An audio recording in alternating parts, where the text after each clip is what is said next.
come back every so often to this issue, is the confusion of animal control versus animal services. And so we as a staff are asking direction as we move forward. What are the board's wishes in terms of animal control strictly defined or animal control that includes some of these animal service issues? Does anybody have any questions today? Okay, I guess we're going to open public comments. I have a couple cards here already, a Nancy Moon and a Heather McDowell. And I guess, Nancy, you. Mr. Chair, I think it would be better if you let the animal control folks give their presentation first, and then maybe some of those will be addressed in questions, and then open it up for questions. Is there somebody here for animal control that wants to speak? I didn't see you over there, Mr. Rossi. Ma'am, for the record, my name is Richard Rossi. I reside at 814 Southwest Valley Lane, Lake City. Mr. Chairman, members of the commission, thank you for the opportunity to participate in the discussion tonight. I'm here representing the Humane Society. When they asked me to come in and do an independent review, one of the things, a task was to review the contracts that they had. And of course, that included the contract between the Humane Society and Columbia County. When I went through the contract and the board, and I've explained it to the board, we've seen that performance has not been up to the standards and expectations of the Humane Society. And there were a couple of things in the contract where we did not meet the requirements of the contract. So what I'd like to do tonight is I'd like to go over those areas, and I'd like to advise you the actions that we've taken and the things we've done to change things. The board has made a major reorganization of the Humane Society going forward. The objective was to improve communication, to improve service, and to reduce the cost. What we have done, we had a reduction of positions from 35 to 28. We eliminated the executive director position. We selected people to manage areas based upon experience in animal control, experience in animals, customer service, education, and ability to do it. With that, I'd like to point out to you tonight, Amber, if you and Joanna would stand.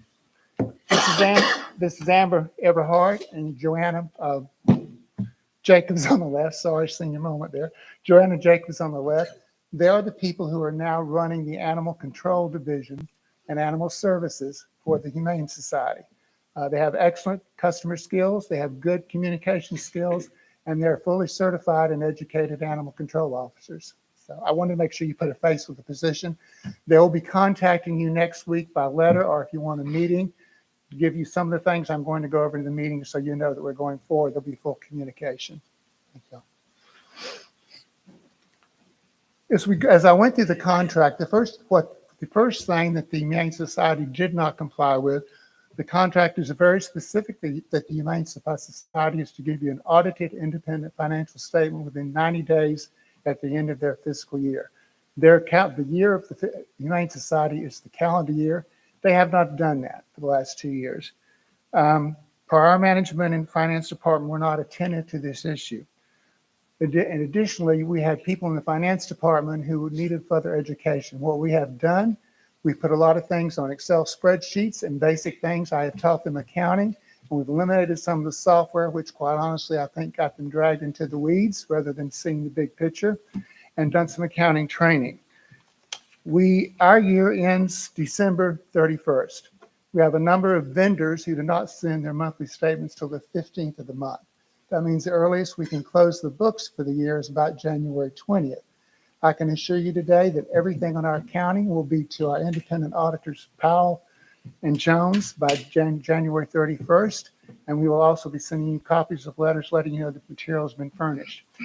Going forward, we would ask that on the contract, if it could be increased to 120 days. And the reason we ask that is our auditors have told us they have serviced so many municipalities and public organizations that are all on a calendar year that there's a bunch of them aggregated together at the beginning of the year, which makes it difficult to get them out. But up to your opinion. The other thing we'd point out is if we went into the minimum standards exhibit A, one of the main items in that is item number 1. It says calls for service. And it says specifically, after hours, emergency service must be provided via an answering service. There have been questions and concerns about this because I know some of you have gotten phone calls. We are providing by an answering service. I wanted to go over you tonight and let you know the way the current procedure works. We have an answering service. If you call and you have an issue with an animal or something, you call the Humane Society or Animal Control or Code Enforcement. If it's after hours, the machine takes your call and they ask you to give your name, phone number, and a brief statement of what your issue is and what you're calling about. The machine then through the software, animal service officer on duty, could be one of these two ladies. They take the call according to the contract. They go through and listen to the information and they prioritize the call and then they return the call. We have returned all of our calls, but we found out y'all were getting a lot of calls and so were other people. So we wanted to see what was happening. What is happening, some people call and they don't want to leave a message. So then what they do is they turn around and they call a county commissioner, they call the sheriff, they call the deputy, they call a mayor, city councilman, or someone else. It is physically, financially improbable that we do not have the resource to provide 24/7 where you can speak to a person 24 hours a day. Plus they have to have time on their own to sleep and so forth. But we think we can improve the service. So what we're going to be doing, we're going to get an additional cell phone. We're going to have this cell phone will have a number on it, a direct dial number to get to it, which the animal service officer on duty, that's one of these two ladies, we have a third one who's not here tonight, if it's one of them, you'll have direct access to call. We're going to make that number available to the county commissioners, to the county attorney, to this county manager, to the city councilman, to the city attorney, the city managers, the officers of Fort White, those that need to do it. So if you have something, you will have a direct line communication to a person. The other item I noticed in there was the reporting, and it said it requires provide service reports as requested. I think this has been kind of mixed up because sometimes reports are being given on email, some have been given by face-to-face, one-to-one, rather than a formal report. We propose, commencing with this January, going forward, we're going to give you a monthly report. We think you should know how many animals were picked up, how many were donated, how many were adopted, and so forth. You all should know the number of calls we're getting.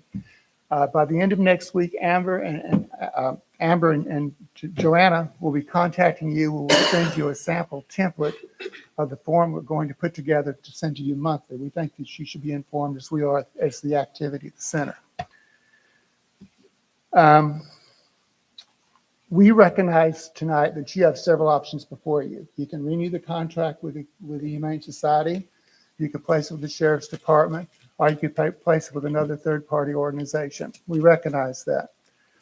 We want to make sure we're truthful in everything that we can and can't do. We want to inform you that without county contract and the finances from that, the Humane Society would not be in a financial position to accept 100% of the animals picked up for the animal control by another party. We would, depending on the vacancy we have, we would pick up whatever we could, but we do not want to thank you that we could take all of them. So that means you'd have to look at other options, what you're doing with them. We support the commission and what your vote is tonight. We want you to know that. We appreciate being not renewed with the Humane Society.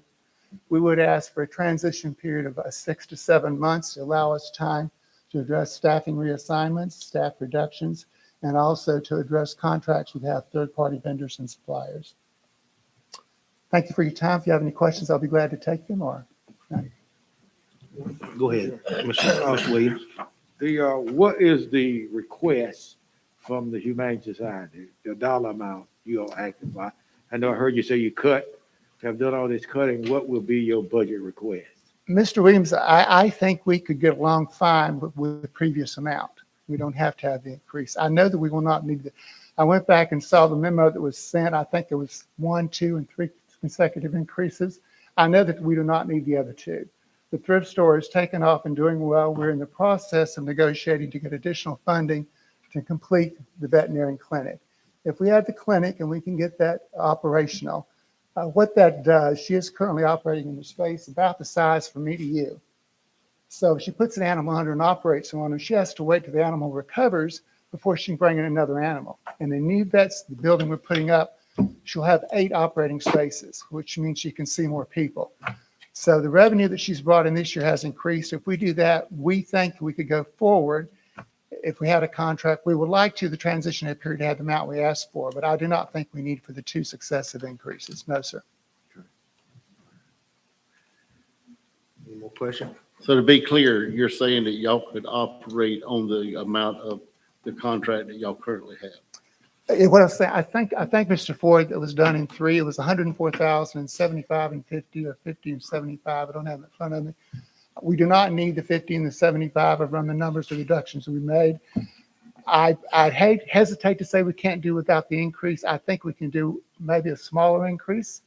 If you want to do something, what the current, maybe instead of 100 going to 50 like that, yes, we could cut it to that.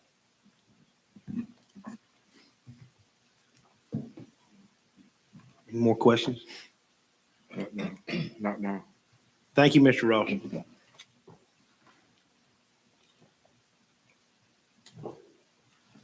Okay, now we'll start the public comments. Heather McDowell. You have to come up, give your address, name and address.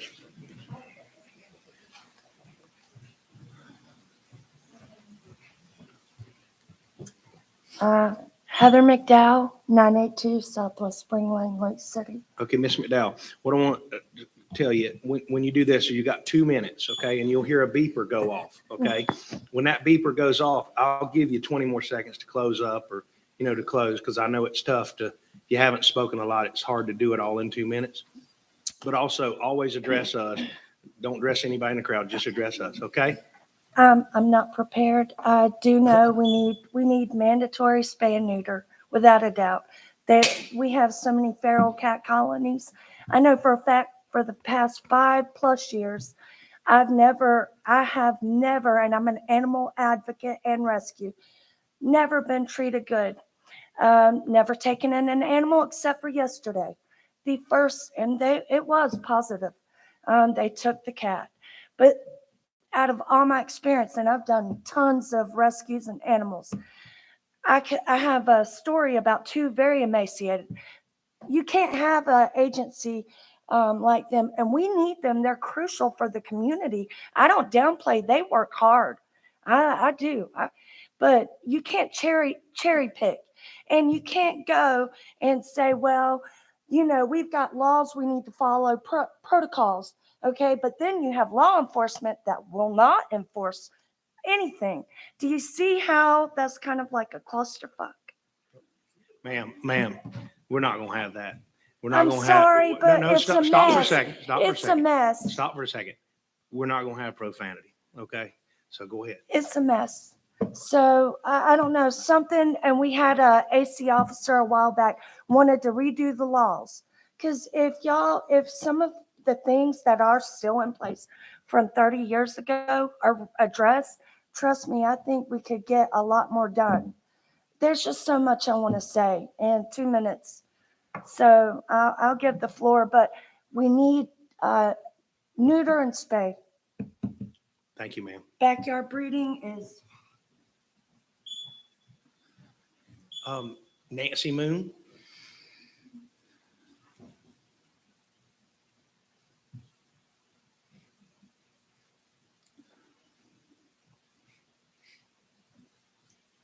Just give us your name and address. Hey, Nancy Moon.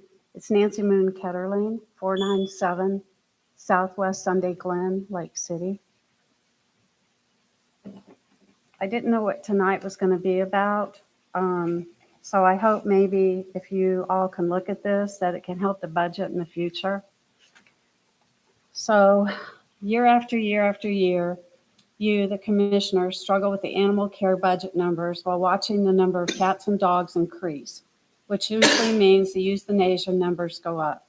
This is an epidemic across the country to most county animal facilities. We're at a tipping point. The numbers will only get worse every year. We see it and we know it. We have been putting a Band-Aid on a huge problem. Adding bigger buildings or increasing the budget does not solve the problem. How can we fix this mess? We need to implement mandatory spay and neuter laws and ordinances that are enforced. Ordinances enforced by law enforcement, as well as proactive animal control staff, and with the support of every commissioner. I know people in the South sometimes have the mentality, you can't tell me how to run my life. If I want to breed my animals, that's my right. This isn't true. They do not have the right to overpopulate our streets, our neighborhoods, our community without taking responsibility for being a major part of the problem. Many counties in the Northeast of the United States, several in California and Canada, all have strict spay and neuter laws. They are strict enough that dogs are transported out of our crowded facilities and overflowing rescues from Florida to these areas because they don't have enough dogs to adopt out to their public. Why don't they have enough dogs to adopt out? Because they have laws that work, if you can imagine that. Maybe our streets would not have stray dogs running down them. Maybe dozens and dozens of feral cats wouldn't be trying to survive in the bushes and behind the many restaurants on Highway 90. Maybe there wouldn't be another deceased dog or cat lying on our streets. Maybe animal control could breathe again. Maybe owners would finally have to take responsibility for the animals they have in their care. Maybe you wouldn't have to hold emergency meetings like this. Please think out of the box. If you want to implement a board to look at the potential future of our ordinances and laws related to spay and neuter, then count me in on that board. If it's worked in other communities, why not here? Thank you, Mrs. Moon. You're welcome. Anybody got a question or? Is there anyone else that wants to comment? Come on down.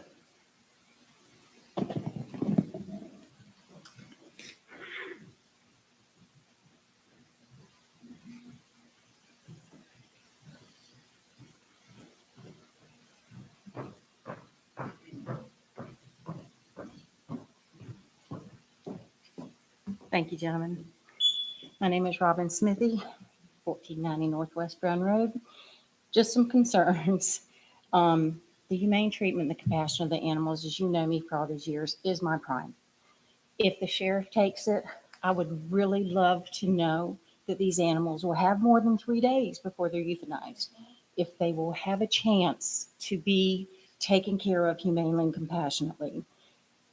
If the sheriff takes it, what's going to be the difference between the small animals being housed and the large animals? Is there going to be a vet on scene? Is there going to be somebody to tend to the animals when they're sick? If it's going to be a deputy that's getting the animals and taking it in, and then inmates are going to be helping take care of it, is there any way that maybe volunteers could come on staff with the sheriff? I would prefer to see animal control keep it. I think I've been with them. I've seen what they've done.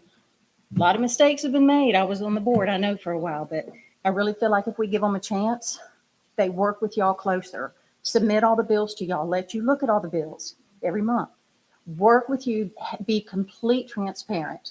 I know they're making effort there. I really feel if the board would give them a chance, maybe another year, then look at it and take it back. But my goal is for the animals and just to give them a chance.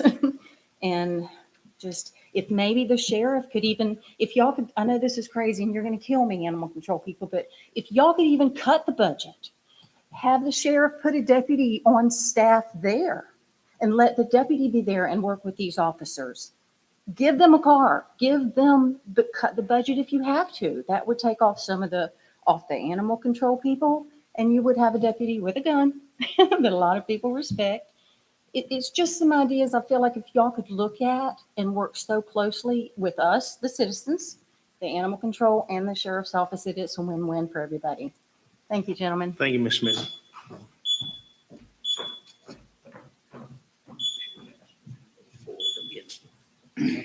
Do we have anybody else? Come on down.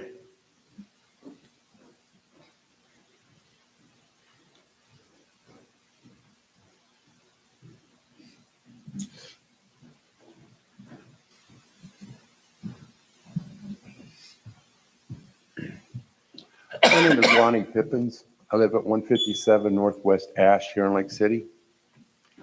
My problem is this, in my local, lately in my area, when I leave my fence in yard, I have to walk outside with a golf club or some sort so I'm not bitten by dogs. On January the 1st, I was taking some food over to a lady across the street that was positive for COVID. 3 dogs attacked me. At that time, I did carry a pistol in the box. I fired the pistol up in the air at an angle.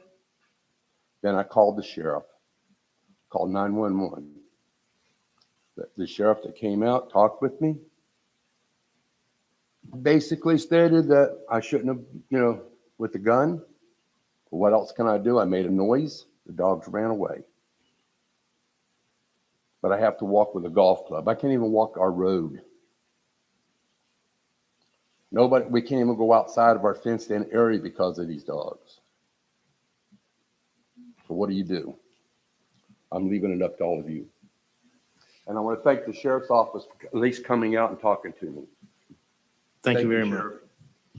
That's all I have. Thank you very much.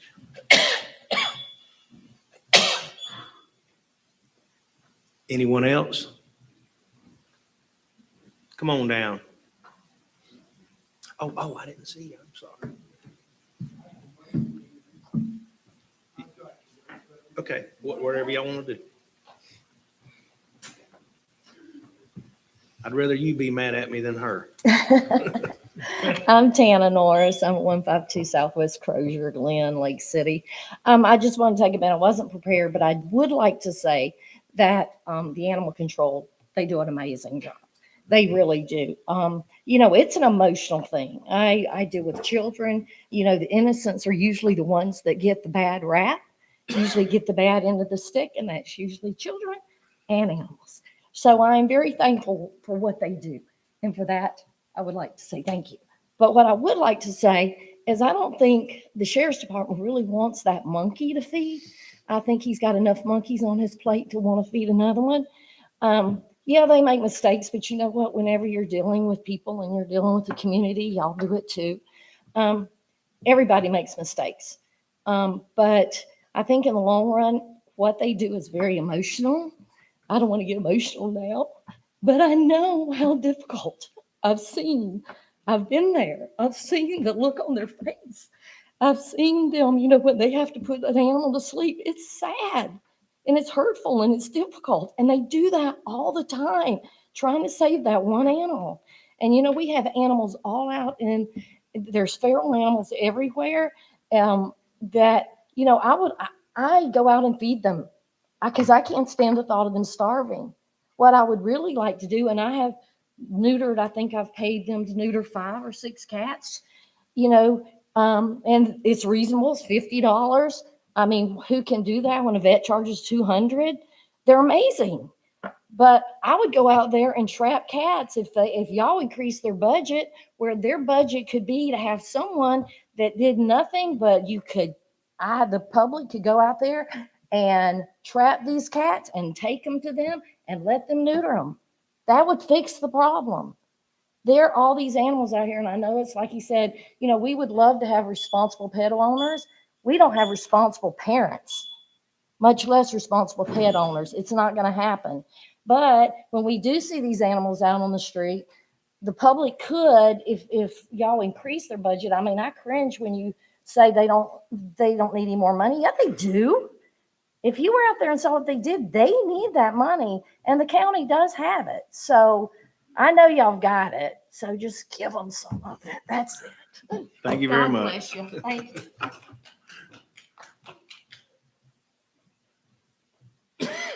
Took a lot to get me here tonight, but I'm glad I'm here.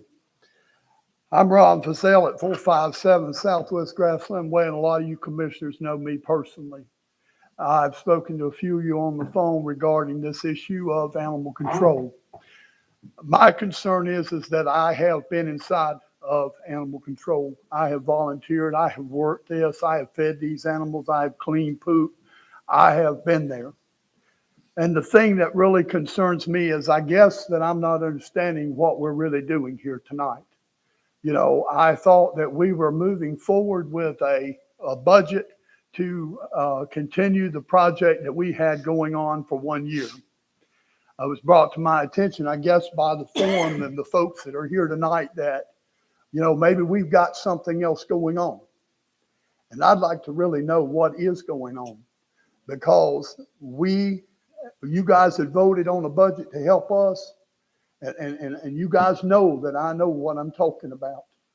And then it skips from one way and then it's coming another way, and we're voting on the other issues concerning financing this animal control. Now, you guys agreed to give us some money to fund our project, and you were going to give it to us early. We didn't get it. In fact, we got it just the day that we were supposed to get it. Lake City Reporter got their headlines on it, but we didn't get our money early like we were supposed to. You guys are going to help us out. We appreciate what you guys do, and believe me, you guys have got a tough job too. But I'm going to tell you something. We need this money. We need the funding. We don't need hesitations whatsoever. We don't need all these hiccups that have been going on. We really need some solid commissioners to stand up and say, hey, we're going to make this thing work. We're going to stand by our word and do what we say we're going to do. We voted on this funding. We'd like to get it. We need it. We do need it. And guys, I thank you for your time. Thank you. Thank you, sir. Anybody got a comment? Mr. Kraus, I do got a question on what he said. Did they not get the funding we approved at the last meeting? They did, but they didn't actually get the check until later because obviously the day after the board met, it was submitted to the clerk's office. The clerk's office only cuts checks twice a month. Apparently it was cut, but did not get delivered to them. So they did not get it until January, but it was immediately processed the day after. That's something that we need to address with the clerk's office. Okay, and I mean, in regards to what we've already voted on, we have put money in an animal control budget for this fiscal year, and they are operating on a month-to-month contract. And anything that we would change tonight would, if we so are inclined to change, would not affect this budget year. It would be next year. We're already in January, and we've got to start making budget decisions in July. So now's the time to have conversations about the future, but understand we are meeting our obligations for this year. And we do need to follow up with the clerk because if that is where that lies, because they obviously came to the board needing the money immediately, and that delay was probably hurtful to them. And I'm really not happy about that. So, Like I said, a large part was because the clerk only cuts checks every other week. May I say one more thing? What my concern is the money that you guys said that we were behind on, that Mr. Ron Williams, each and every one of you voted on our $95,000 that you guys were going to catch us up on where we were delinquent on funding. Y'all were going to help us. That was 5 meetings ago, 5? Was it 5 meetings that you guys voted on because we were in the rears? Ron, you spoke up in the county commissioners meeting and said that you would help us with that.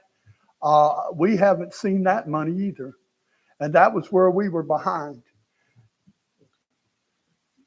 Do you know what I'm talking about? Do you understand what I'm saying? I don't think we're behind. I don't. No, sir. No, sir. We were behind. We were short money of operations, and you guys voted in to give us that $95,000 that we were short and behind. We haven't gotten that money yet. We'd like to get that. Ron, I'll speak for myself. I didn't vote for that. When Richard come to the board prior, Mr. Rossi, Big Richard, I'm sorry, he explained the situation to us on that there, and I made a motion to advance the January payment to them to keep them whole to where they could operate. Yes, sir. I'm not And I talking also about made that. a motion Yes, sir. back during the budget time for the increase upon an agreed upon contract. Yes, sir. I Money was understand not that. to be released until and that's where we're at today. Because we're not on agreed upon contract yet. So we were just going to do a monthly thing until we figured out what we were going to do. Yes, sir. We didn't want to just finance everything and then come back and take money away. Do you remember though about six meetings ago when we discussed our shortage, that we were in the rears about our budget was about what, 95,000 that we were behind on our budget. Ron Williams took it upon himself in this meeting to discuss and make a motion. Witt even spoke on this issue. Do you remember, Mr. Witt? yes, sir. That meeting you're referring to was the actual budget meeting where we had to move money for the budget, and that's the action we took that night. The $95,000 we went ahead and put in the budget because we had to approve the budget that night. But what Commissioner Murphy is saying is also true, that we are still on a month-to-month, that money is in the budget, but we're on a month-to-month basis until we get this contract worked out. Okay, All right. all right. Thanks, sir. Mr. Chair, the budget for the animal shelter from 2015 on is behind you. So we did budget $475,000 in the current fiscal year, an increase of $105,000 from the prior fiscal year. And that's correct. We did budget the money, but we agreed to continue our contract on a month-to-month basis on what it was before. Because we didn't know what was going to happen in this here. There were a couple issues on that, which Mr. Rossi has brought up to speed. There were some issues with some audits that needed to be completed and some financial statements. The Humane Society did complete all the audits and bring all the financials up to, and Mr. Rossi met with us a couple meetings back and explained where their current fiscal condition was. That then would enable us then to negotiate the new contract. Mr. Chair. Go ahead, Mr. Williams. David is exactly right on that. Is what we done was we asked for some information for them to provide to us, and one of the main items was the audit that we requested, and they are saying that when they're gonna have that for us. But within the organization themselves, they have made some concessions. They have reorganized the animal control, and I want to see how it works before I say no. We're not going to continue the contract with you. We got a year to go through this under their new organization, the way they organize. Animal control is we don't get any response on some things that people call about, and then they call us and say, well, I called animal control and they didn't do that, or they wouldn't do this, they wouldn't do that. From St. Margaret Street under the oak trees to the landfill, the only humane way we put dogs asleep then was a 22 in the head. That's the way it was done. It went from Market Street to the landfill. Basket North was over the dog pound. He was known as the dog pound at that time. During the years, my biggest complaint that I got in the past was overreacting. Margaret Smith ran the animal control like with an iron fist. And the only complaint you got was, I'm tired of Margaret Smith picking up my dogs. I'm tired of her doing that or tired of doing that.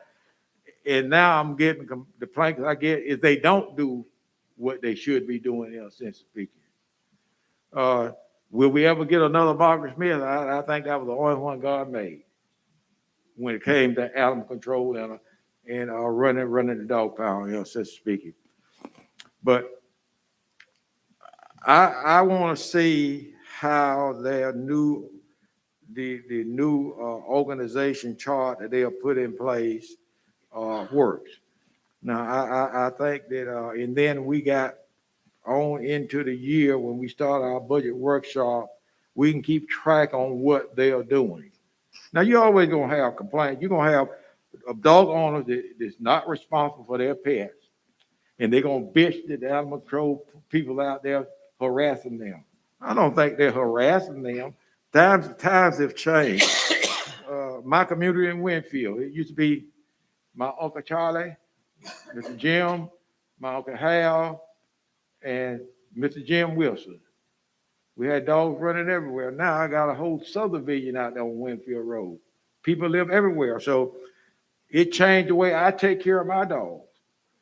It changed the way of my hound dogs. I got out of the dog hunting business because dogs gonna bark.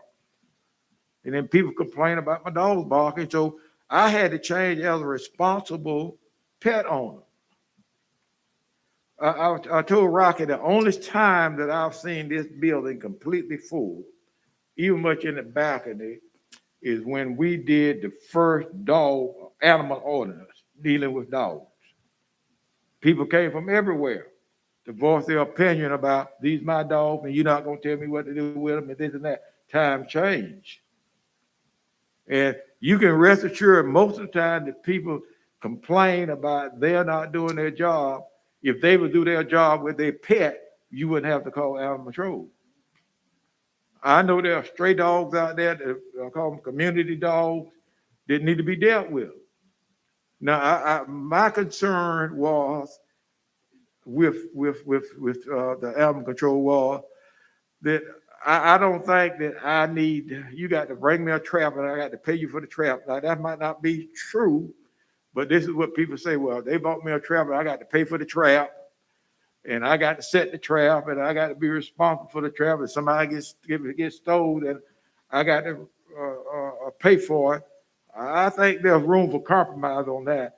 I mean, it's like being in business. If I'm in business and my tractor tear up, then I got to fix it, in a sense of speaking. But I know over the years, from where we were to where we are now, with the combination of animal control and the Humane Society, there are hundreds of animals that's not buried in the landfill now. They do a tremendous job of trying to place those animals with someone so they don't have to kill them, so to speak. And it's one of those things that we got a couple of 3-4 months before we start our budget workshop. They have presented a new organization chart to this board. Let's see how it works and see where it goes. If we make that decision later on into the year, whether we're going to continue this or we're going to go a different way. Commissioners, there's several reasons why I wanted this to be in a workshop when we had this discussion a few months back. $475,000 is where we're at now. And the contract currently in front of us calls for animal control with a very specific set of parameters and housing animals for 3 days. Now, it's been obvious to me that we are not just funding animal control, but we're funding long-term animal care. And the contract needs to, if we're going to keep doing that, then the contract needs to reflect that. The other thing is this, and we've all had the complaints. I think that a non-law enforcement animal control officer is fine when you go out and pick up a stray dog because somebody called and said, there's a stray dog here, go get him. But when it comes to knocking on somebody's door uninvited and taking an animal they don't want you to take, I think that's why a lot of municipalities and counties have sworn law enforcement and animal control. So those are the issues we need to discuss. Number one, are we going to fund, if we're going to fund this, we're going to fund both sides of it. I, for one, don't want to see animals euthanized after 3 days. I'm okay with funding some long-term animal care. But what is the best way to do both missions moving forward? They do an important job. I don't want to see them go away, but we obviously have issues on the animal control side. And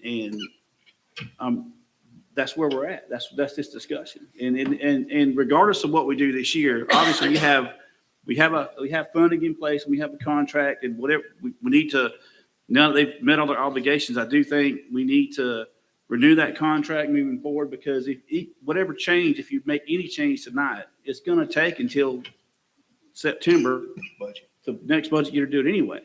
So, we got to address the contract that's currently here and we got to discuss the future, but we are no longer just in the animal control area, and we haven't been for a while. I agree. And go ahead, Rocky. I was just gonna say, one of the big complaints that I get is people that have been bitten by these dogs. They don't get picked up. And when they don't get picked up, then that person has to go through rabies shots. And one of the complaints I get from the health department is they will not enforce mandatory pickup on these dogs. So you have a lot of people going through rabies shots needlessly. And I've never went through it, but from what they say, that's a very painful something to have to go through. And there's a fine, evidently, from what I can understand, to the people. If they don't surrender their dog, they don't enforce this fine. I mean, I'm not Commissioner Witt. I think one thing I do believe, whatever route we take, we need a uniformed officer on the scene when when we're addressing a dangerous dog. And especially if this dog has bit someone. Any more questions? Discussion? Go ahead. You want to make a public comment? Come on down.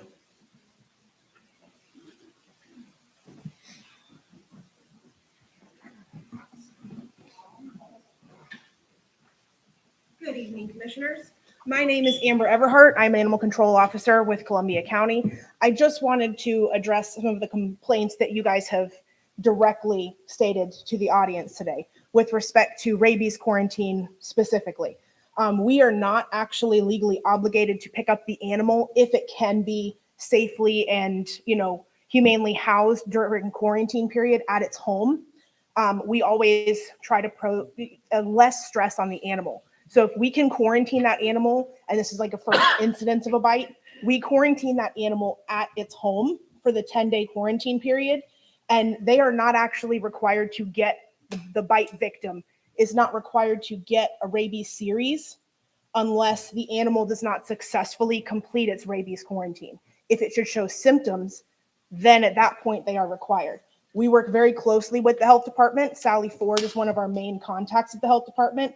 Any bite reports that she receives, she sends to us. We address them immediately, and those dogs are placed on quarantine either at home or in our facility if they cannot safely be quarantined at home.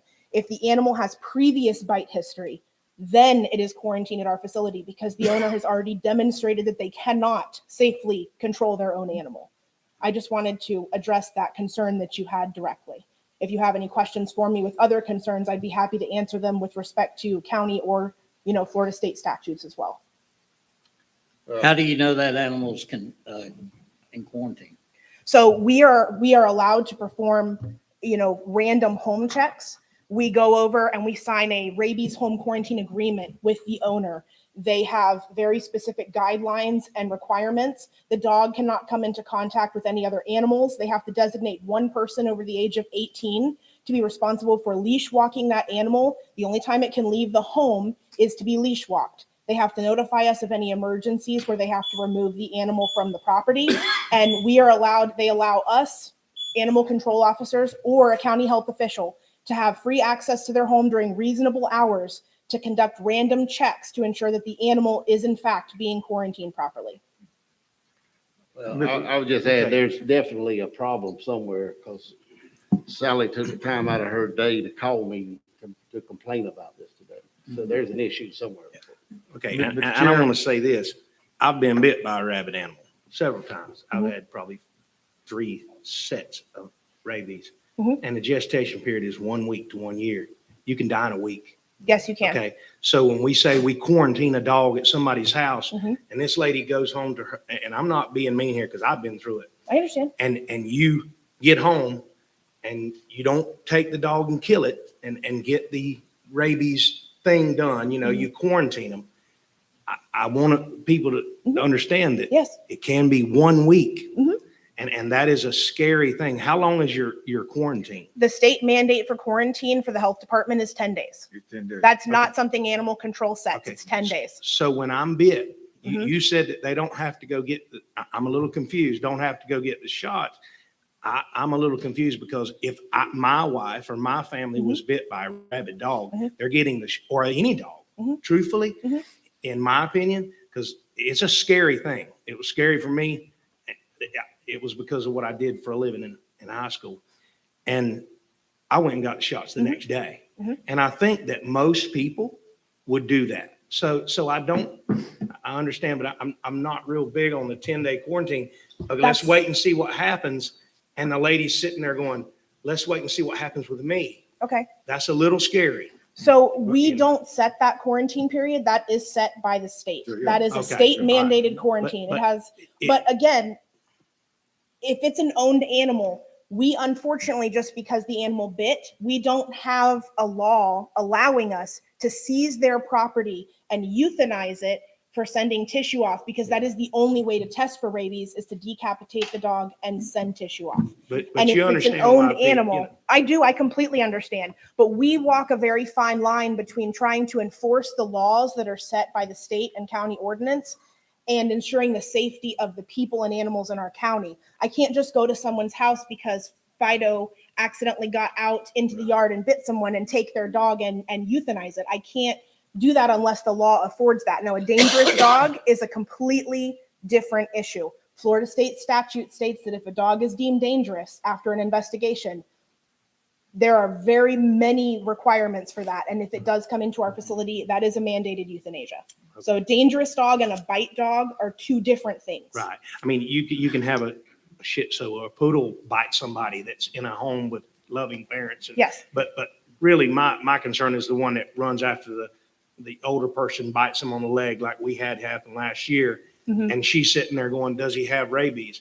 In my opinion, that dog, you got to do something really quick. Yes. Because I don't want my wife dying of rabies because we're worried about a dog, whether it may have rabies or not. Yes. That's what scares And me. of course, we take into account the situation regarding every bite call that we get. So there's a difference in escalation for those type of things. The severity of a bite does determine how we handle it. If the dog has a history of being loose in the neighborhood, and this is the first time it's bit somebody, but it's been loose before, you can reasonably assume the owner can't control it. That would be mandated quarantine at our facility to ensure the safety of our residents, which is, again, our priority.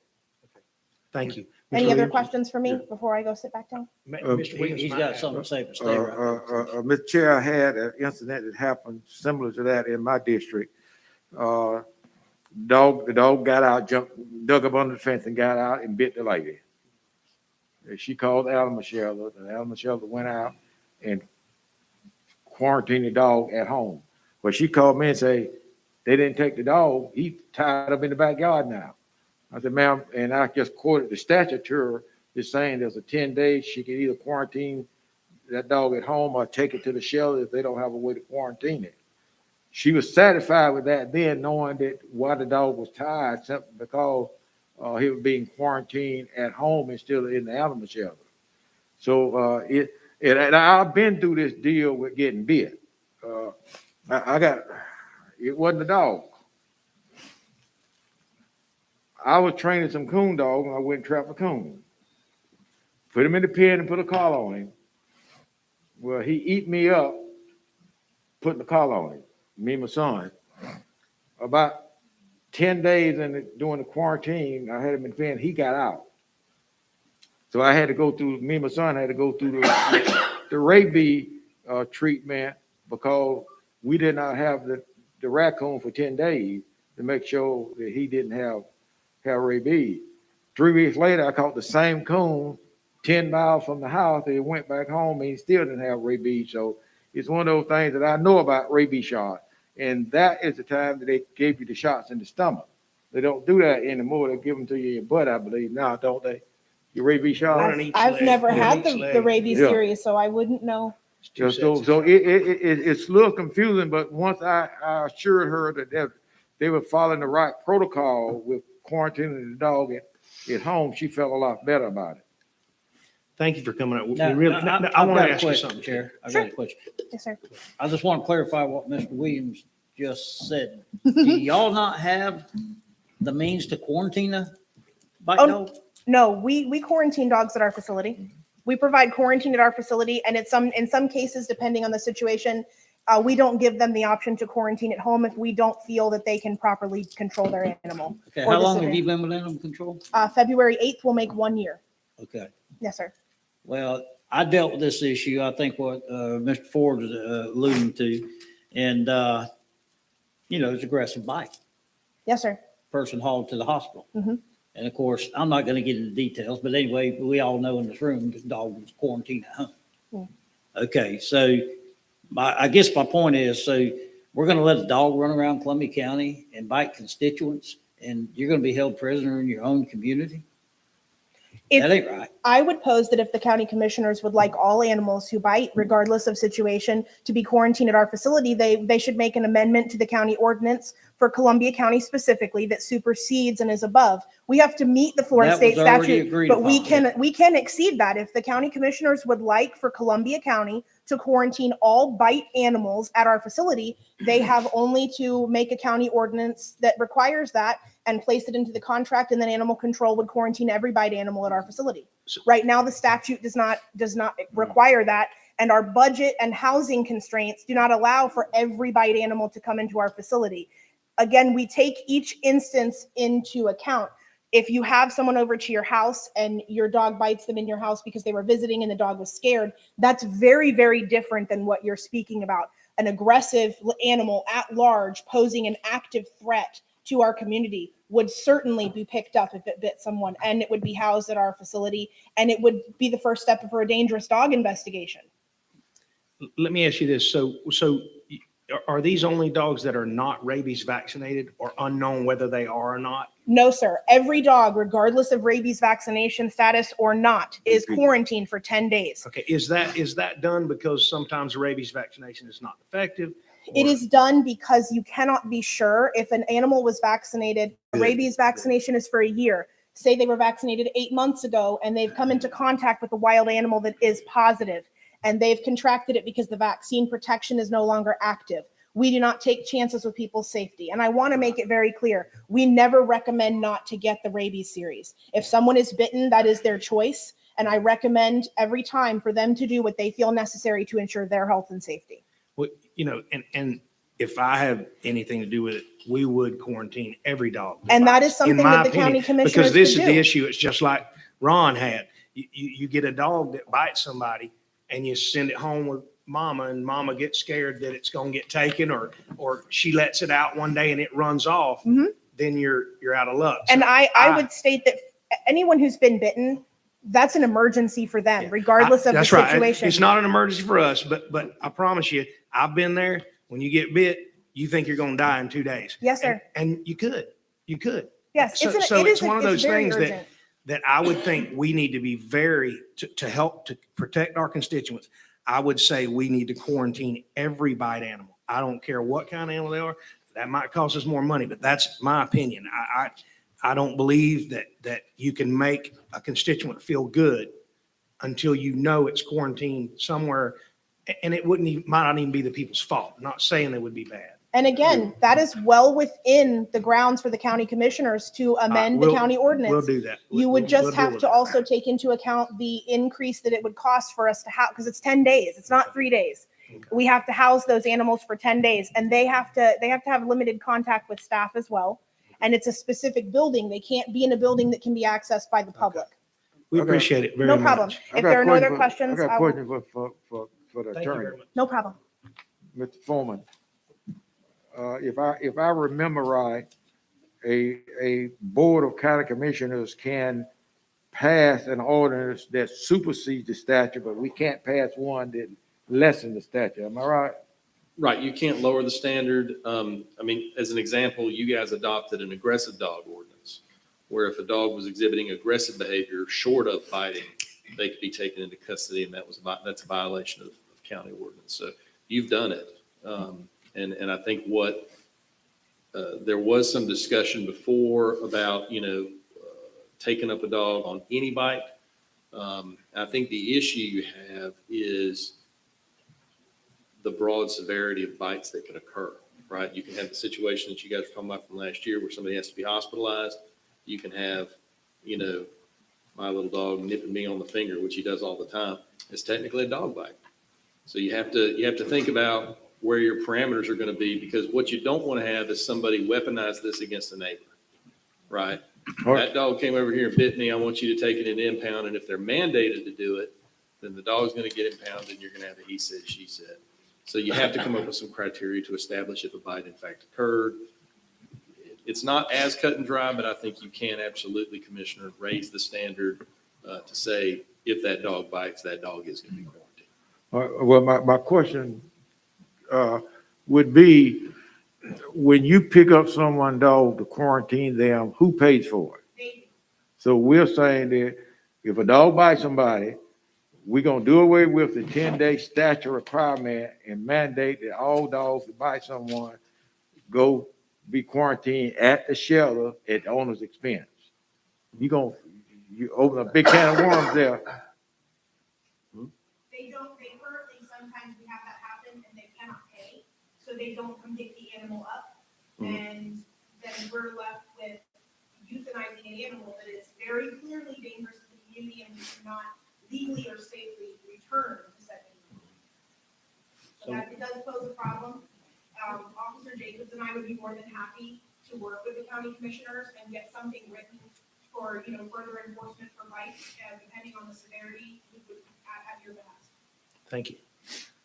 It just concerns me because I've been in the position. It's a very scary thing for a human being to be in. So currently at the present time, ma'am, that situation that you just spoke of, Yes, sir. Miss Susie can't pay for the dog? Yes, sir. How long you keep that dog before you euthanize? So honestly, if I went out to a residence, I'll give you an example of I have done this. I went out to a residence where a bite occurred, and the owner said, I can't pay for quarantine, I have nowhere to keep this animal. I would tell him, well, then your option is to do an in-field owner surrender and pay for the owner surrender fee and the decapitation fee. Because we do not house a rabies suspect dog if we don't have to. It poses a liability to our staff and our other animals. So if they cannot pay, the animal would be immediately euthanized, and then the decap would happen, the tissue would be sent off to the health department for testing to ensure that the person who was bitten is not in any danger. Is that in your policies? That is a Humane Society policy, and we work with the health department on that simply because it's not feasible or safe to house a rabies suspect animal in our facility if it is unnecessary. If an owner is willing to pay the quarantine fee, then of course that's what we do, to return their dog to them safely at the end. But if we were to receive a stray that bit someone with no owner, we would post that dog and hold it a minimum of 3 days, because that's what we have to, it's a stray, no owner. That's a county ordinance, that's a county ordinance for Columbia County 18-75 subsection A. 3 days for a stray with an unidentified owner. If they don't come forward in that time, then the animal would face euthanasia and decapitation for testing. Thank you very much. If the owner is known and they don't want to pay, then that would be immediate, because we know the owner and they relinquish ownership of the animal. Thank you very much. Very informative. Sheriff, could we get you come down, talk to us?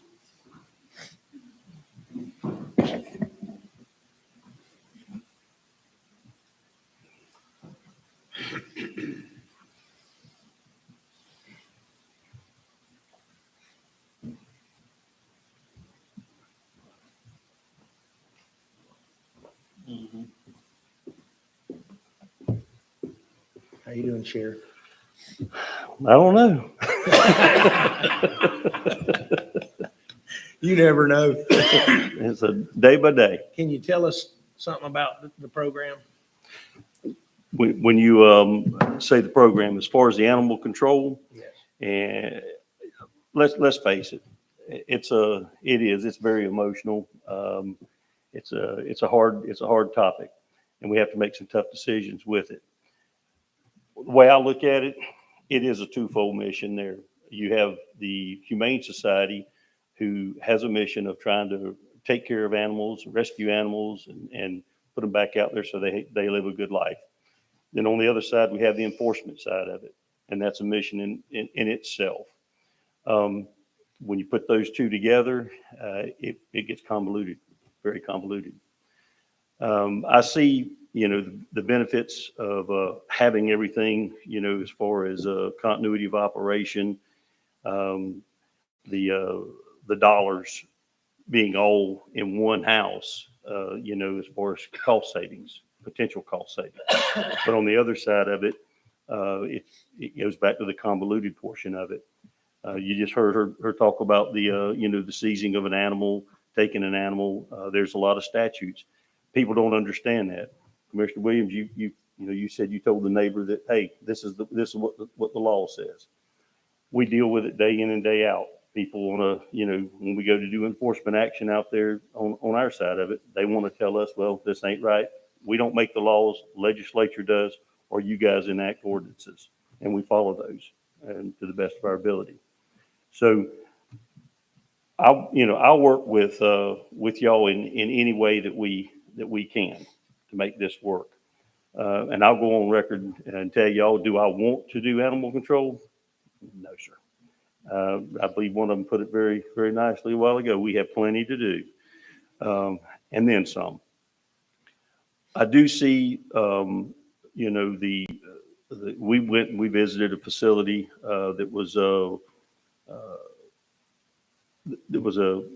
they had the Humane Society operating it, and it was basically very much the similar situation here in Columbia County. They parted ways, put the animal control with the sheriff's office. They said it took a couple of years to kind of mend the fences and get the operation coming together. So now they work very, very well together with the Humane Society, where the sheriff's office does the enforcement side of it. They work with them on doing the animals, bringing the animals back out to there. They come back out. They have a sign over program where they can take them. And let me also say, the statute does say, yes, you can in 3 days euthanize an animal. Florida statute also says that if a dangerous animal comes on your property, you have the right to defend yourself, your loved ones, your livestock, or your property, which means that you have the authority to take care of that animal. The gentleman that talked about he shot the pistol in the air, had he shot the dog, he would have been within his legal rights to have taken that dog down with the firearm. Now, that doesn't mean that he's not going to get sued. We can get into that tailspin there where people will sue you about euthanizing their animals. This thing is very complex. I will say this. In order for it to come over to the sheriff's office, we're going to have some spin up time. And me and Mr. Rossi have met a couple of times and had some discussion. And there's a couple of ways of handling this. I'm okay if they get the house in order over there, because I get the calls as well.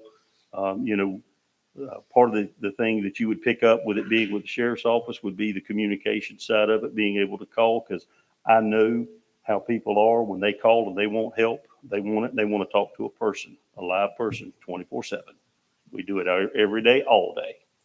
And if they can't get that person through the dispatch center or through one of our numbers out there, y'all know my number's been public record for a long time. I get lots of phone calls, as you do. So I think, moving forward, I like what I'm hearing. I've been on this right along with you guys and all the Humane Society horror stories from the past of not being able to get a hold of somebody. We've had meetings just within the last 2 years. We sat down and Mr. Murphy, we had it out there at the sheriff's office. We're going to do cell phones, or do we do radios? We went through all of that. We were assured that it was going to be taken care of. And within a week, we had calls that we couldn't get through, or there was no phone signal and so forth. So we bantered this thing back and forth. Where are we at?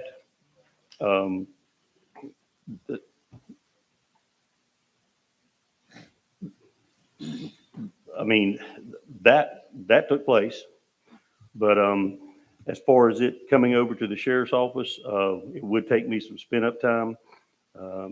I agree that we should do this during the normal budget cycle, not try to cut into that, because I think that would upset the apple cart significantly, and we would lose what ground that we have gained for the animal or for the Humane Society. So whatever y'all's wishes are, I will carry those out. But I will need some lead time to be able to put things in place. I've ran some numbers on what it would take. And it would be taking that part of the service out of the Humane Society, allowing them to continue on with their animal care. Getting the staffing done. And right now, with the job market the way it is, trying to bring people on board, We're having problems with the county. We're having problems with the sheriff's office, even just to get people to go to work. So that could get compounded and protracted out. The other side of it is too, is, looking at how we're going to house the animals. Also, the other thing that we would be looking at is monitoring things. And one of my recommendations would be to the Humane Society is that given some statistics on what they are actually doing. How many dogs have you euthanized? How many have you had to actually go and do rabies testing on? How many did you pick up? And have some type of a tracking mechanism, which that's what we would have at the sheriff's office. I can promise you that, because when somebody comes at me, oh, this happened, I'm gonna say, no, here's the real numbers, and y'all know how I am about that. I mean, so there's some area that can be improved on. In talking with them, I believe that they are really trying hard this go around. They put some good people in place. And if you are looking at moving it over to the sheriff's office, I would ask that you leave it in place as far as the funding for them throughout the remainder of this year. But we're going to have to ask you guys to, let us get stood up. We're going to, we've already got some job descriptions and things of that nature, and kind of an outline as far as what we would need. But it'll take a while to get that spun up. And then also we've got to look at where we're going to house them and how we're going to go about that. So I have a question, Sheriff. Anybody got any questions for me? I got a question for you. Are you familiar with, and I'm probably putting you on the spot a little bit, you might not have checked this out, but you're a numbers guy. So do you know how many counties use the sheriff's department along with their Humane Society approximately? I don't have an exact number. There's several of them out there. The larger counties, I was surprised. We actually went to Sarasota, and they're the ones that pulled out of the Humane Society because they were having such issues, very similar to what we had. And I think their population is about 34,000. And what we did was we took their model, and we thought it was a real good model, and we scaled it back down to it's about 1/6. We're about 1/6 of what their population, and looking at how they kind of had it set up. Of course, they got a lot more money than what we do. So we pared that down, and we looked at it. We probably have to have around 6 employees.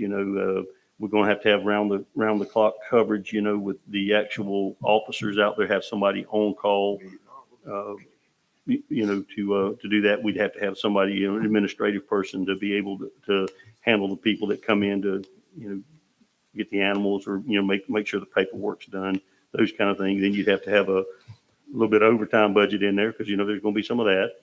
And, but that would just be also, we're looking at vet services. You're looking at some of the training monies that are going to have to be put in there, some supplies. Also, I would have, if they were with the sheriff's office, they would be uniformed. They're not going to be sworn, but they do have to be certified in order to go out and do that job. And they have to have a state certification. So those schools don't come easy. You have to hunt those down. I do have some of my staff going to a training. I believe that's in March. Is that right, Major? In March, and y'all may be going to it as well. But they put on this it's a state event for training, and talking about Humane Society and animal control and all that. So I wanted to make sure that we're getting as familiar. If we're going to have to take this on, I want to make sure we're doing our homework and doing it as best we can. So, but that's kind of, where we're at. It's still in the infancy, but the thing is that moving forward, I think it's going to be paramount. I've got that we work with the Humane Society, with the Sheriff's Office and the Humane Society, working in cohesion, because at the end of the day, that's what we're trying to do is, we're taking care of the animals, but we're also taking care of the community. And it is traumatic whenever you see, a vicious attack from a dog on an individual, and especially when it comes to kids, it's pretty tough. And you want you want to have something in place, but you also want the community to feel that they're safe. And if they call, there is going to be some type of action. And I know we start talking about, well, the statute allows this and so forth, but there's also the spirit of the law. And that we have to look at and take into account as well. And if somebody's got things going on in their community, we certainly want to work hard to try to make them feel safe so that they can be in their community. Mr. Witt, you have something? Any more comments, questions to share? So in your estimation, 6 employees, 6 FTEs to run the control side of the equation, 6 full-time employees. So $240,000, $260,000 a year roughly. Well, now, see, here's where you guys, I know how y'all are. Here's where y'all go to trying to, oh, you said, but this is an estimate. I got you. And that's and not when you including start looking facilities. when you start looking at trying to get a certified animal control officer, and I would have a supervisor from the sheriff's office, a sworn supervisor who would oversee that. That would be the only sworn person. But it's more in the range of a little over 300. Okay, so I ask you that not to make any assumptions about the future, but I ask you that because we've always struggled as a board. When we look at this budget, how much of the budget is actual animal control and how much of it is animal care? We've never had a good even estimation of what that is. So what you're saying is true. And they don't have 6 FTE, 6 animal control officers, but if you say it takes 6 of their FTEs, full-time employees, to do the same mission, I mean, we're at $300,000. That's before equipment. I get it. I'm trying to put rough numbers to, we're up to $475,000 now. And how much of that are we spending on control versus care? Because I think that's where I want that out in the public when we do this next contract, so that this issue doesn't keep coming up. Hey, you're giving them all this money and they're exceeding, they're doing more than what your contract is with them, with that money. You're funding more than what you're supposed to. I want that issue dead.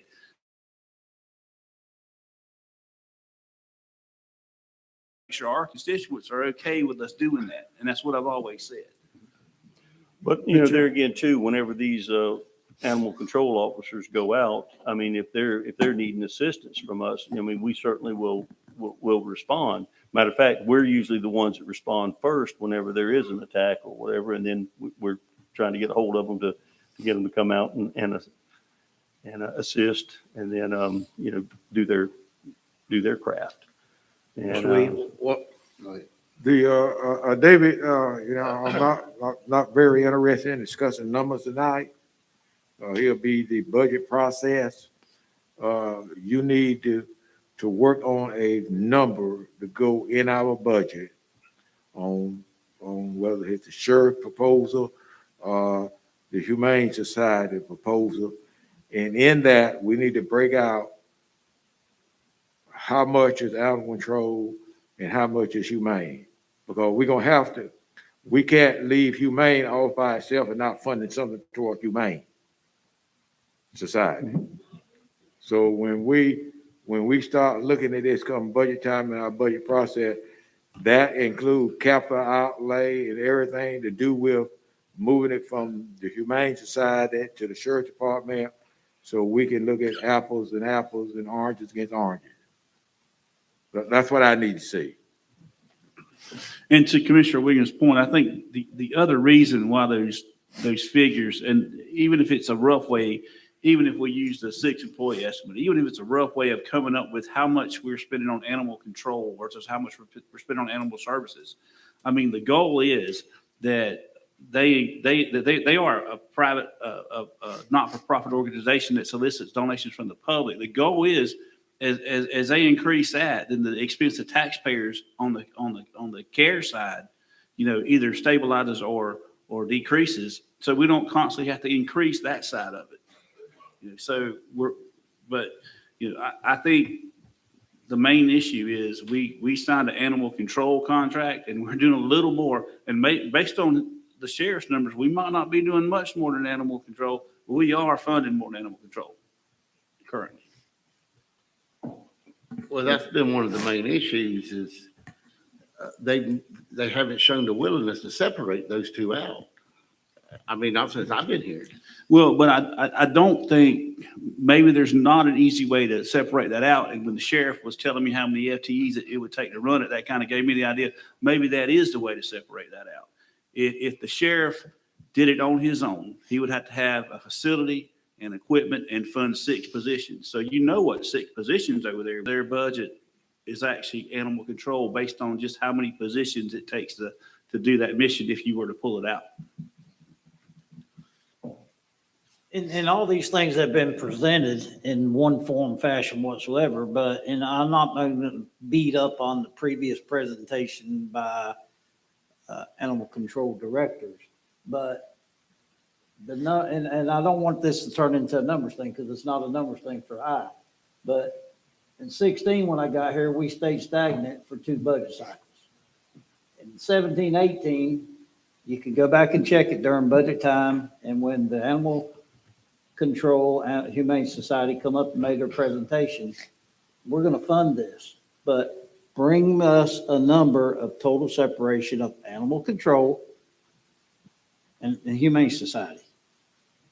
As you see, the numbers have complete, and I've asked it every single time, not only myself, other commissioners, and as Mr. Ford just alluded to, since he's been here, there's been no separation. And everybody on the board that I've spoke to that's been willing to call me and talk about this, that's what I've hung my hat on. We need total separation of that. Because in my research for Clay County, Baker County, Suwannee County, Sarasota that the sheriff spoke of, I think the two can work together. Is there going to be some bumps and bruises? Sure there is to anything. But myself and a couple young ladies sat at the sheriff's office and we had that same discussion that Mr. Hunter alluded to. And both of them attested to when the badge shows up that they know he worked for an elected official, being the sheriff, you're going to get some results. But that fell apart real quick. And, that's where it's at. Because I've owned, I ain't gonna say 100. I've owned a bunch of dogs, but and I'm not for euthanizing everything. But I do realize that somewhere along the line, when I seen something some time back, that there was $60,000 invested in an animal under control, and I know there's court issues and stuff that go along with that. But we. And that's what I personally have asked. And anybody in here that spoke to me knows good and well that I just wanted to see total separation. I personally talked to the auditor, not Mr. Rossi, but Richard. And I asked him, I said, Richard, is this being unrealistic? He said, this absolutely makes perfect sense that you should ask for a number like this. And never once has it ever been presented that you're willing to present 2 separate checkbooks. Never. But as the sheriff alluded to, talking to, and I can't remember which sheriff's office it was I did talk to, and he said, you'll have bumps and bruises. He said, but we will all come together. He said, now we actually work with 4 humane societies in surrounding counties. And he said, because we're all after the ultimate goal. And the sad thing about this is all the time that every one of these board members volunteer, this is time that they could be spending with their grandyoungins. They do it for the right reason. We get that. But, here we are up here tonight at 6, 7 o'clock because of a bunch of irresponsible adults that will not take care of an animal. And it's not the dog's fault. And it's, it shouldn't have to be this way, but, it is. And like David Krause shared with me, David, I'm not going to if I'm putting a word in your mouth, say, Tim, that ain't what I said. But like David said, the years he's been with the county, every 3 years, you're back. And it goes all the way back to when what Mr. Williams spoke of when Margaret was here. Because me and Margaret had a deal. You bring your stuff to me, store apart, I'll fix it. I'm going to charge you 25% of what I charge somebody else. That's my donation to your cause. worked for years. But you're right, Ron. She was tough. But that's what my opinion is. Well, I will say that after the visit down there, they did talk about how that after they got through the rough patch, the sheriff's office down there works with the Humane Society on working on some of their fundraisers. It's a partnership, and it's going really well. And Major and them that went down there, they were very impressed with that. So, I've been painted as the bad guy. He's going to take this or do whatever. But, I'm an animal lover. I've got dogs and got a cat.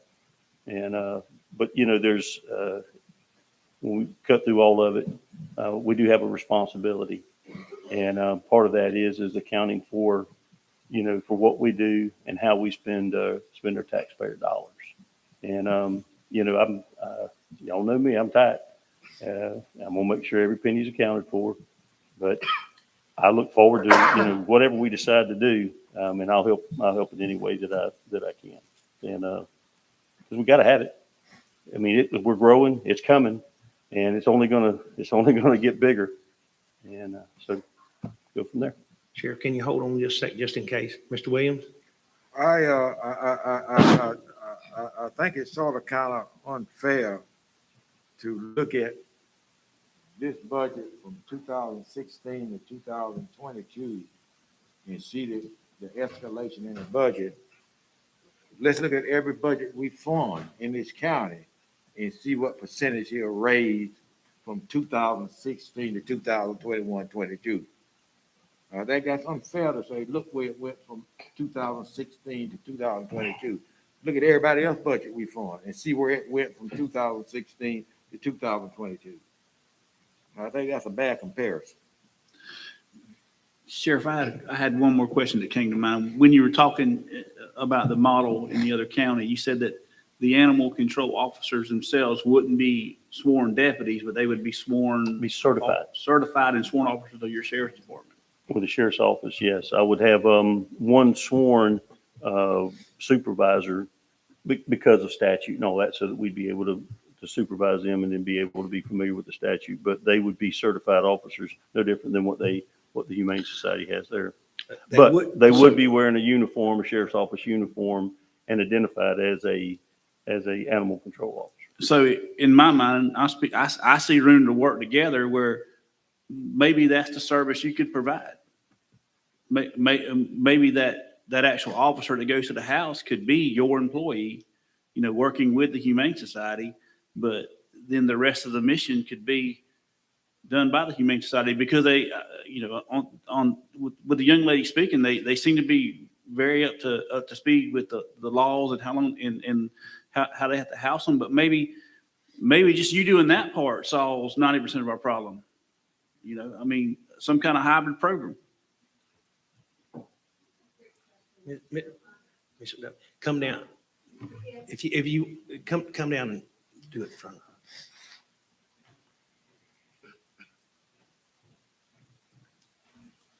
Give us your name, Miss McDuffie.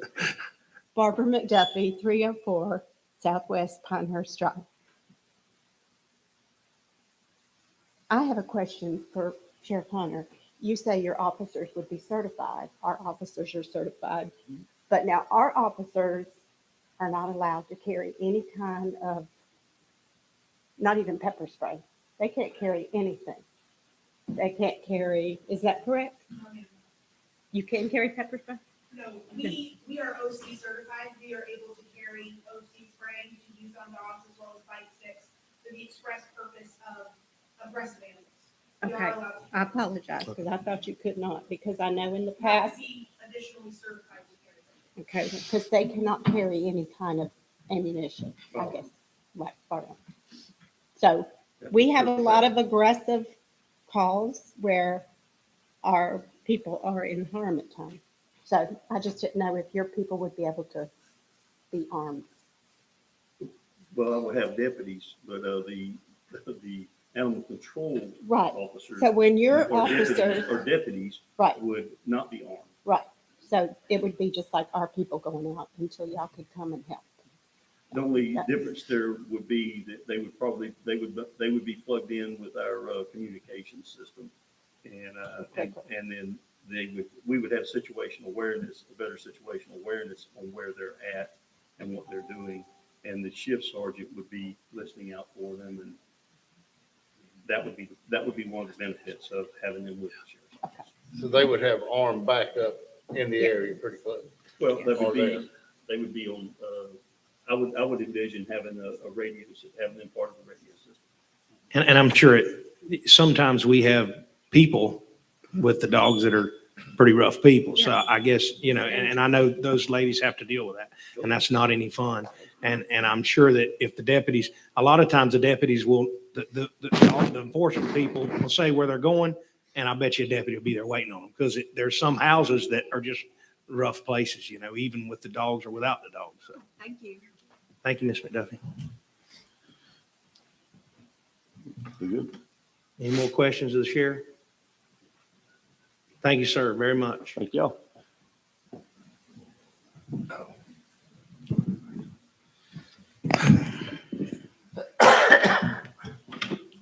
Is there any more discussion about it? So after hearing everything I've heard tonight, and thank you everybody who got up and spoke, everything's very informative. I have a better understanding of everything now. There's several things that I support tonight. I support securing their contract through the next budget year and releasing all their funds and letting them do what they need to do with it. I also support, and I think in listening to what the sheriff says about it, well, if you took it over as a separate entity, it's going to be upwards of $300,000. I think we may be a little high at 475, but I think we aren't funding as much animal care as we originally thought we were. I think the numbers, probably a little less than what we are doing, but I think it's a good number to leave there this year. I also fully support moving forward, coming up with some kind of hybrid program where these ladies are officers of the sheriff's office. And I think that would only help the Humane Society and animal control efforts, because I do think that when you go knock on somebody's door, if you got a badge and you got a deputy backing you up and you're in a sheriff's office labeled vehicle, it's going to carry a lot more weight. And I think the training, everything else would be top notch. I just think if you're going to be an officer taking people's what they think is their rights away, you need to be under the sheriff's office, and I think it'll only help them. So I think moving forward, I think we need to secure their budget tonight. If we can do that, maybe we have to notice that and do it at the next meeting. I think we've already secured the budget. I mean, we agreed to keep the budget the rest of the year. Well, Mr. Chair, we just need direction. You did adopt the budget. We just need to know direction that you want to. I misspoke. Secure the contract. Let's move forward with securing the contract for the rest of the year. And let's also move, I support moving forward, but coming up right now, beginning to come up with a hybrid program, funding the actual animal control officers through the sheriff's office. If the sheriff is willing to do that, I think that's a great idea. But there again, that's going to be up to the sheriff, whether he's willing to go that route. But I do feel strongly that we need to have a deputy on site when we're taking these dogs and we're talking to these people about these aggressive dogs. So however we work that out. Well, in those conversations and details on the sheriff's office taking it over, moving in that direction, don't need to happen tonight.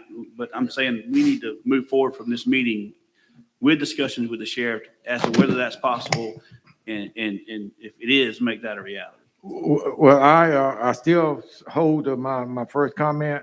I want to see the figures first before I have a discussion on which way we're going.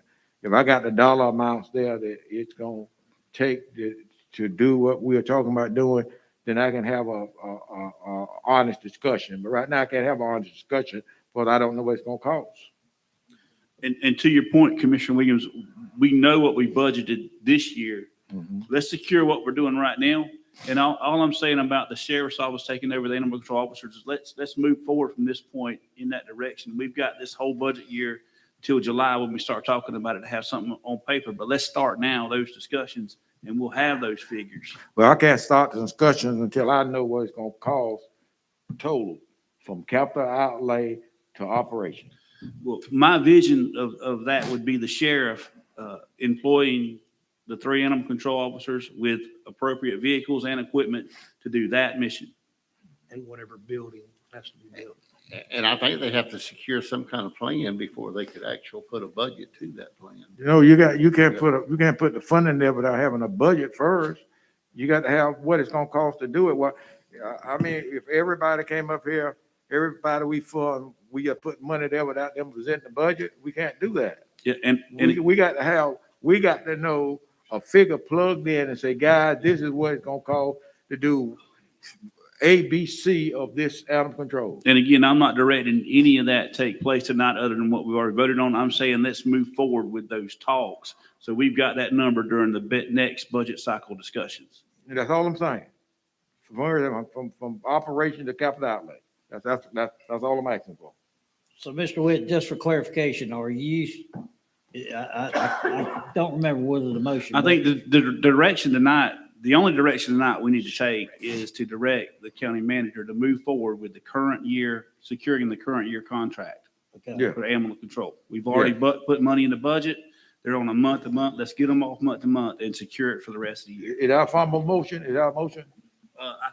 I think Counselor wants to weigh in. I have one question. If the commissioners will recall, during the budget process, there was a policy question about whether or not you wanted to continue to restrict the funds for only animal control, or if you were willing to entertain the request made by the Humane Society, which was, give us this increase. We intend to use the money for both purposes.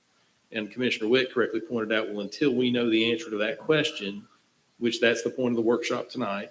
And I think what I heard Commissioner Witt say when he was talking about a hybrid program would be the county funding both services, but everything through the sheriff for animal control. So Humane Society needs to get back on contract. We've heard that loud and clear. If the board's asking staff to move forward with the contract, may we move forward so that we're basically granting their request to give them the full increase for this budget year, with the idea that some of this money will in fact be spent for some animal services. And to that, I'm sorry, Ron. And it's almost solved its own situation. Mr. Witt said once he got that number approximate from what Sheriff wanted to do, there is some integration of both services, but it wasn't as much as we thought it have been. So you can't have one without the other. Some gonna spill over into humane. But we know it's not as much as we thought we might anticipated that it was. And I'll go on what Mr. Rossi said. You know, we can continue the yearly contract that we have because Mr. Rossi himself said that, you know, they don't really need the increase at the current. They didn't need the second increase. They wanted this year's increase. Is that what you said, Richard?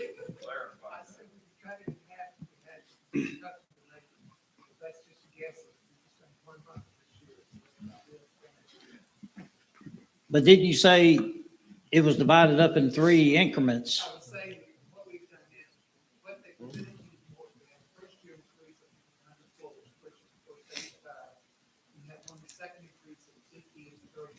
Over the 3 year. Okay, I'm sorry. Okay.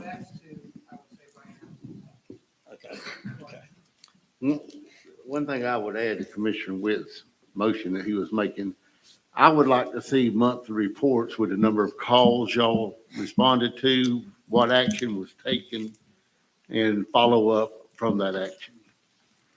They're going to be in contact with you next week. That's what I was talking about. They're going to give you the template we have, and when they contact you, if there's anything you want to report that's not on there, give us your feedback and we can modify that. And here to follow up on Mr. Ford's comment, I made that note here on my notes that I was going to ask for just that. Just like we get a monthly report from Kevin on how many complaints he got, how many roads he graded, how many miles of roads he graded in each district. If you all could provide us with that, there's some tracking data that we looked at. We showed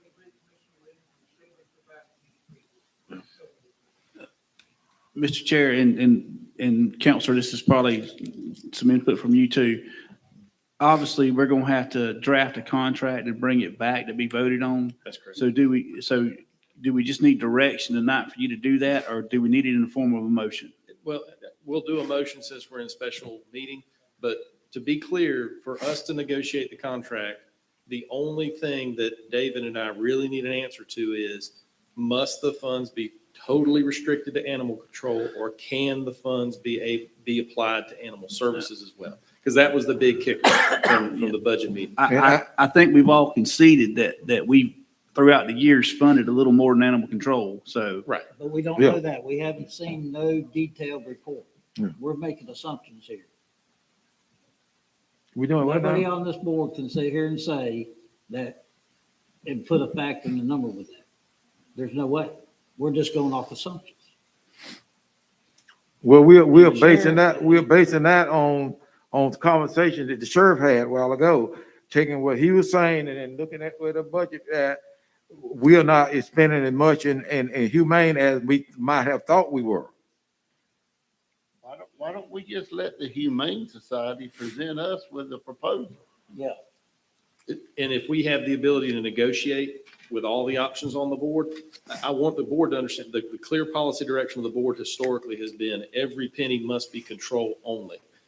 If the board's willing to give us latitude, we will of course negotiate to try to apportion them. We'll still want to show you, Commissioner Murphy, what the money's being spent on. But we need to know if we have that That's all I've latitude. asked. Okay. All that. And if that's, is it clear as mud? I'm trying to be as clear as I can be.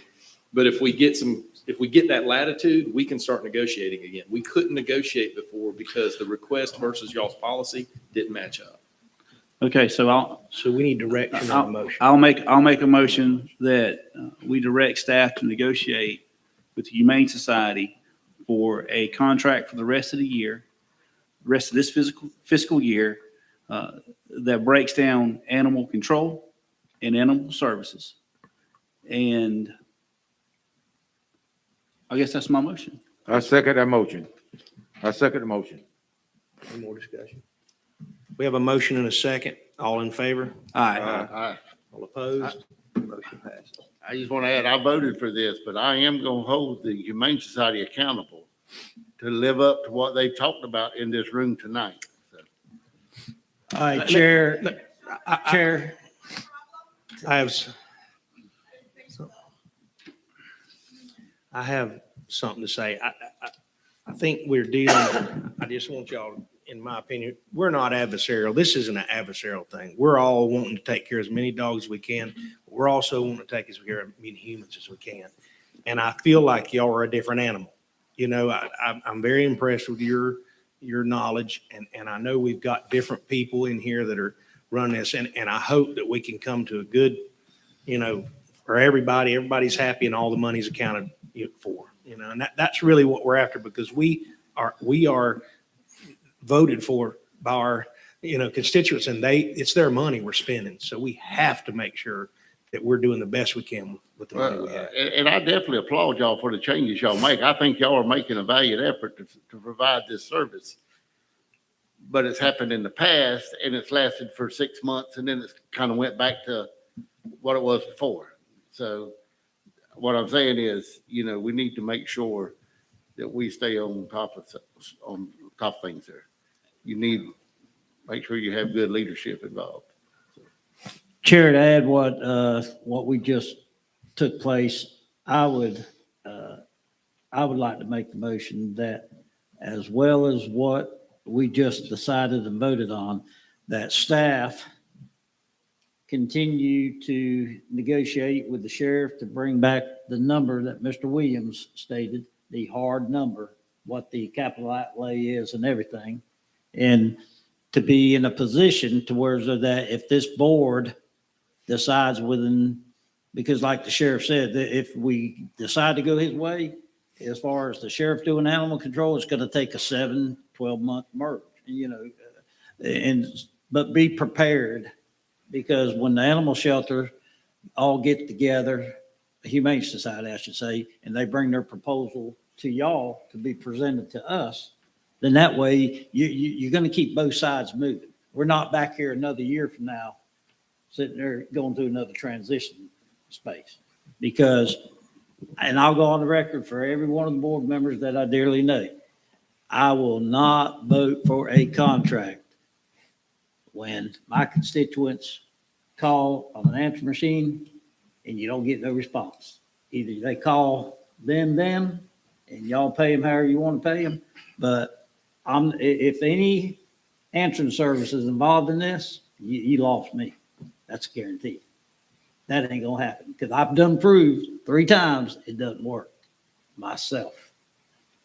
So it's but answer machines ain't gonna work. And another thing that's not gonna work, and I'll go ahead and get off my shoulders, irregardless of whether a constituent goes to the Animal Humane Society and is griping for you know, I know some people are more prevalent than others, but I am not gonna sit here as a commissioner, as every one of y'all's friends, and your staff and your board members sit out there and say, well, go call Tim Murphy, he'll solve your problem. I hear any more of that, I promise you, you lost me. And that happened. Not by the complainant that was having a little argument. I got my ears over there under your roof too. That's fact. But I'm willing to work with you as much as, because I want the animals humanely taken care of. But I did my research. I made my trip to Clay County. I made my trip to other side of Daytona. I talked to these people that's been doing this, and every single one of y'all sitting on this Humane Society board, I know what y'all. I sit on the same boards, and I thank each and every one of you because I know each and every one of you make sacrifices towards this, and it's a tough job to be not paid. And sometimes you got to sit there and look in the mirror and say, what in the heck am I doing? You know, so it's Did you make a motion, Mr. I Kirby? did. Call me Mr. Kirby. Kirby. You'll never get you another wife. Madam I Clerk, have a do you have the motion. Do I motion? have a Do you second? have the motion, man? You want us to restate I'll the motion? second it. I kind of lost the I motion. believe the motion was for staff to continue to negotiate and prepare real numbers on the sheriff's office budget for animal control. Do we have a second? I'll second. We have a motion and a second. All in favor? All opposed? Motion passes. All right. Do we have any public comment? Comment? Okay, is there any staff comments? No, sir. No. Commissioner comments? I just wanted to tell you guys, it's Animal Control and Humane Society, I appreciate what you have done in the past. It's a thankless job. It's one of the roughest jobs that I would not want when it comes to dealing with stray dogs that belong to someone and everything that goes along with running the animal shelter. You guys are members of the Humane Society. As I say, I remember we used to shoot them in the head with a .22. We no longer do that. We try to adopt. So, and that monthly report should state how many dogs was up for adoption and how many y'all had to put to sleep. All that should be on our report. But you got a thankless job. You're not perfect. You're like a lot of other people we fund or provide services for this community. And I'm going to stand up for you when you're right, and I'm going to tell you when you're wrong. It's just that simple. Any more commissioner comment? Motion to adjourn? So moved.